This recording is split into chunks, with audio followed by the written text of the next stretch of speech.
kay revocation ng gun license permits ni Senator Bato de la Rosa hindi political. Idetalye mo balitang yan, RH52, Enyel Parrosa. Enyel.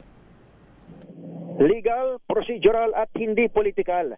Yan ang paliwanag at pagdistansya ng Philippine National Police sa desisyong trabahuhin na ang pagkansela sa gun permits at license to own and possess firearms ni Senator Ronald de la Rosa sa harap ng umiiral na warrant of arrest mula sa International Criminal Court. Ayon sa PNP, noong nakarang linggo pa nila sinimula ng motu proprio na deliberasyon sa mga ramas ni Bato.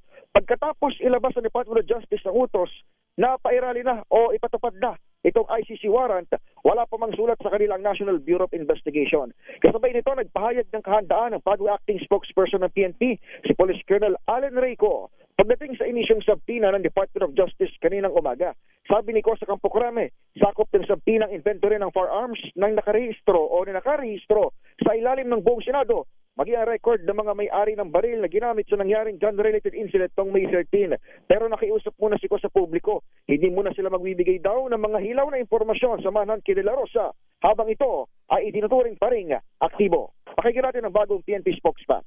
The PNP respects the ongoing investigation of the Department of Justice and assures its full cooperation with all lawful processes, including the submission of documents and other relevant records as may be required. Ang tinig ni Police Colonel Allen Reyco. Ako si Enyel Parrosa, News RH. Una sa Pilipinas, una sa Pilipino.